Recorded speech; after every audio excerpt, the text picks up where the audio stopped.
안녕하세요. 회계로 이해하는 세상 블로그를 운영하는 이진석 회계사입니다. 블로그 글과 함께 유튜브 영상을 제작하여 실무진분들이 더 이해하기 쉽게 컨텐츠를 제작하고 있습니다.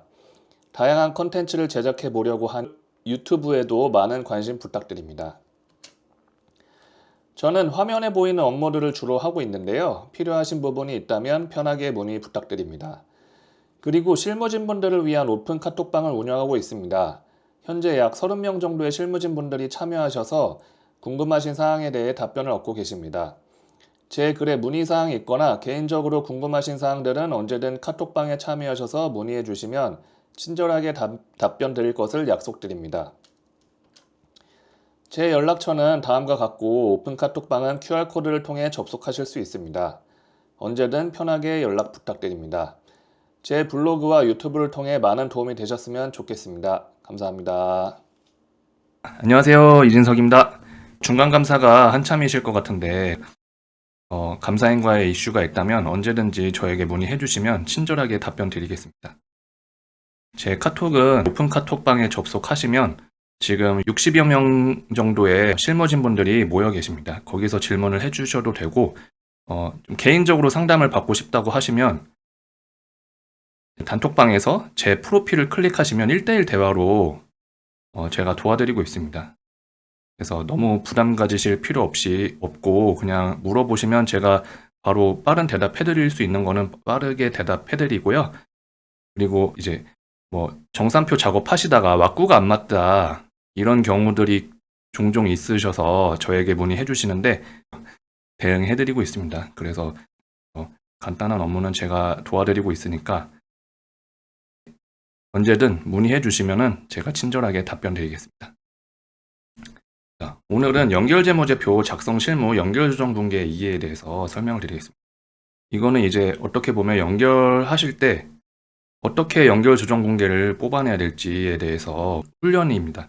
제가 글에는 예시를 하나 정도 작성을 해놨는데 오늘은 다양하게 예시를 작업해보고 연결조정 분계를 어떻게 반영해서 연결재무제표를 뽑아야 할지에 대해서 설명드려보겠습니다.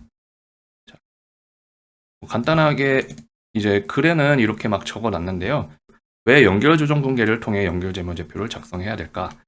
연결재무제표 작성 방법은 각 회사들의 별도 또는 개별 재무제표를 합산하는 방식으로 이제 연결재무제표를 작성하죠. 회사에 가지고 계신 연결정산표 양식을 보면 각 개별 회사들의 재무제표를 하나하나씩 나열하고 단순 합산하고 연결조정 분계를 합니다. 합산하는 방식이 아닌 직접 연결재무제표를 작성한다면 연결조정 분계는 필요가 없을 수도 있죠. 그러나 직접 연결재무제표를 작성하는 방법은 불가능하죠.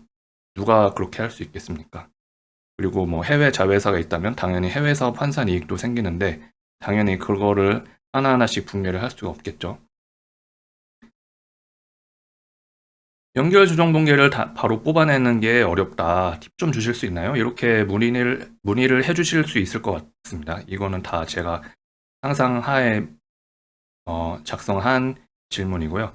그러면 단순 미실현이익 조정 분계일 경우 연결조정 분계를 바로 떠올리기 쉬울 수 있습니다. 단순 미실현이익 조정이라고 하면 제가 예전에 강의로 만들어놨던 재고자산 미실현이익, 뭐 유형자산 처분 미실현이익 같은 간단한 미실현이익입니다.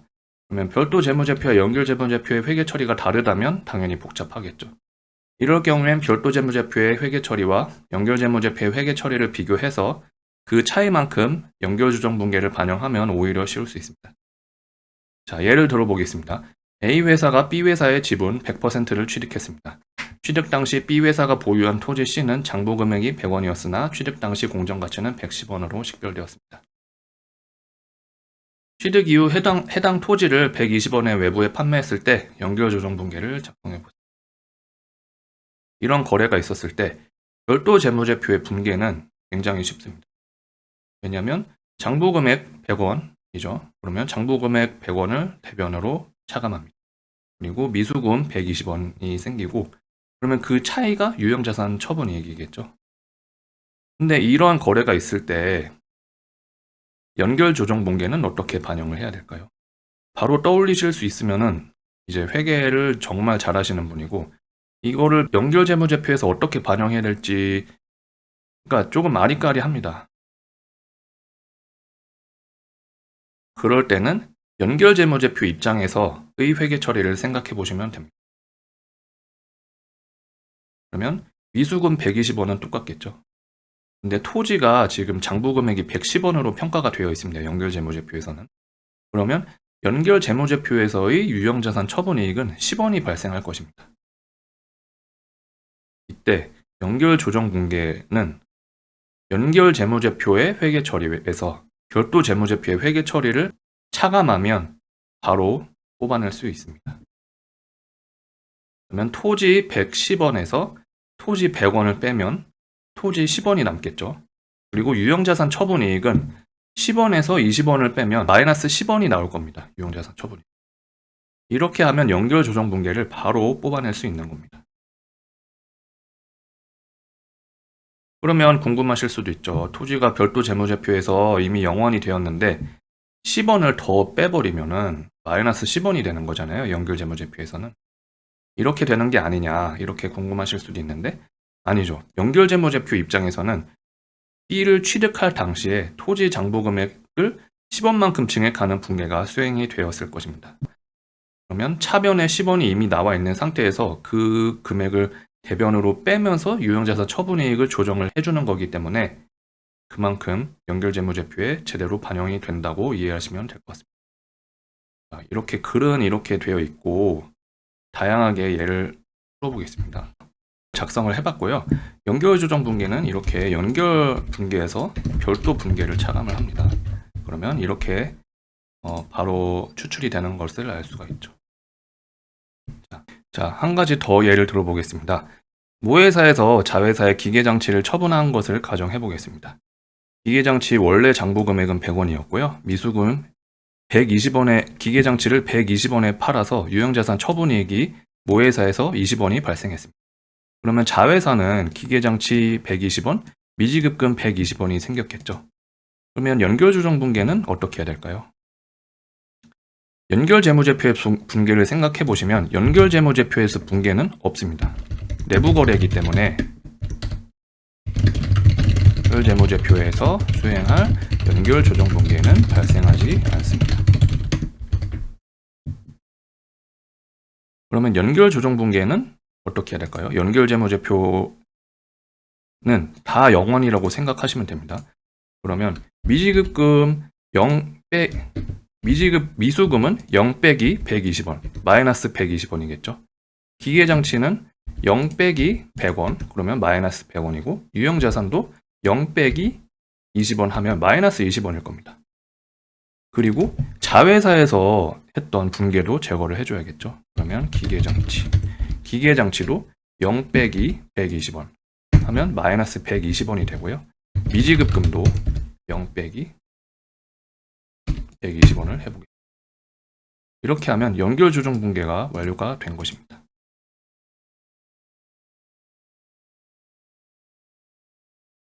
간단하게 연결재무제표를 작성해 보겠습니다. 모회사는 미수금이 발생했고요. 기계장치 없죠. 더 이상 없고 미지급금도 없습니다. 자본금은 기본 100원이 있다고 가정해 보겠습니다. 그리고 유형자산 처분이익이 20원이 발생했으니까 이익잉여금이 20원이 생겼습니다. 그리고 자회사는 기계장치가 120원이 이번에 생겼잖아요. 그리고 미지급금도 120원이 생겼습니다. 단순 합산해 보겠습니다.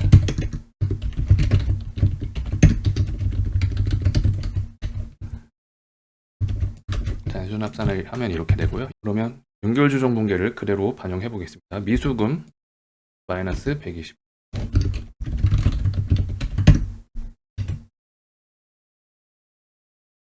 기계장치는 차변에 더하고 기계장치 대변을 빼줘야겠죠.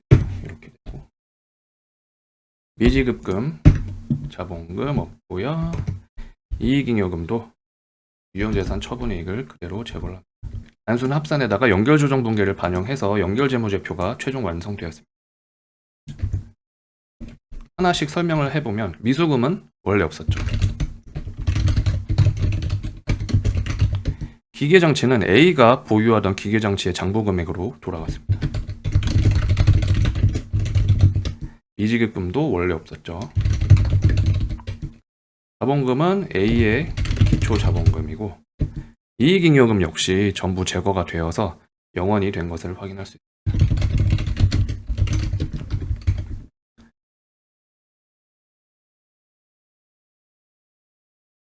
이렇게 내부 거래 역시도 연결 재무제표의 회계 처리와 별도 재무제표의 회계 처리의 차이를 계산하면 연결 조정 분기에도 계산할 수 있습니다.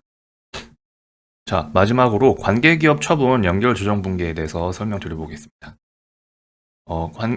간단하게 설명드리면 별도 재무제표에서 관계기업 투자 주식을 원가법으로 평가하는 회사입니다. 그래서 취득원가가 100원이고 120원에 판매했을 때 별도 재무제표에서는 처분이익을 20원을 인식했을 겁니다. 근데 연결 재무제표는 지분법을 적용하니까 취득원가 100원과 현재 장부금액이 차이가 있을 수가 있잖아요. 그러면 현재 장부금액이 150원이라고 했을 때 회계 처리를 한다면 이렇게 될 것입니다. 미수금 120원, 관계기업 투자주식 150원을 차감하고 그리고 지분법 자본 변동 평가 증이 있었던 거예요. 그래서 20원을 이제 차변으로 빼줍니다. 그러면 남은 금액을 이제 처분 손실로 인식을 하는 거죠. 이렇게 됐을 때 연결조정 분기를 어떻게 할 거냐? 그러면 별도 재무제표에서는 장부금액보다 비싸게 팔았으니까 처분이익이 발생하고 연결 재무제표에서는 장부금액보다 싸게 팔았으니까 처분 손실이 발생합니다. 이때 이제 조금 헷갈리기 시작하죠. 그러면 별도에서는 처분이익이 발생하고 연결에서는 처분 손실이 발생했는데 연결조정 분기를 어떻게 반영해야 될까? 이렇게 헷갈릴 때 계속 설명드렸던 것처럼 분기의 차이만큼만 반영을 하면 된다. 그러면 미수금은 차이가 없죠. 미수금은 연결해서 별도를 빼면 차이가 없습니다. 지분법 자본 변동 차이가 있습니다. 별도에는 지분법 자본 변동이 없고 연결해서만 지분법 자본 변동이 반영되니까 차이만큼인 20원을 반영을 해줍니다. 처분 손실은 연결해서 발생했고 별도에서 발생하지 않았죠. 그러면 처분 손실 이렇게 발생하고 관계기업 투자 주식은 차이만큼인 50원을 추가로 더 빼줍니다. 그리고 연결에서는 처분이익이 발생하지 않았고 별도에서만 발생했으니까 차이만큼만 처분이익을 반영을 해주는 겁니다. 연결 손익계산서를 작성해 보겠습니다. 이런 상황일 때 연결 조정 분기를 반영을 한다면 연결 조정 분기로 처분이익을 그대로 넣어주시고 처분 손실은 차변에 맞죠? 그러면 이렇게 마이너스 한 금액을 반영해 줍니다. 그러면 연결 손익계산서는 이렇게 돼서 결국에는 처분 손실 이제 당기 순이익이 마이너스 10원이 되도록 연결 조정 분기가 정확하게 반영된 것을 확인할 수 있습니다. 자, 여기까지 연결 조정 분기 작성 팁을 설명을 드렸습니다. 강의와 블로그 글을 다시 한번 보신다면 충분히 이해될 거라고 판단되고 혹시 글과 동영상 관련해서 궁금하신 점이 있다면 언제든지 카톡으로 문의 부탁드립니다. 지금까지 시청해 주셔서 감사합니다. 도움이 되셨다면 구독 부탁드리겠습니다. 감사합니다.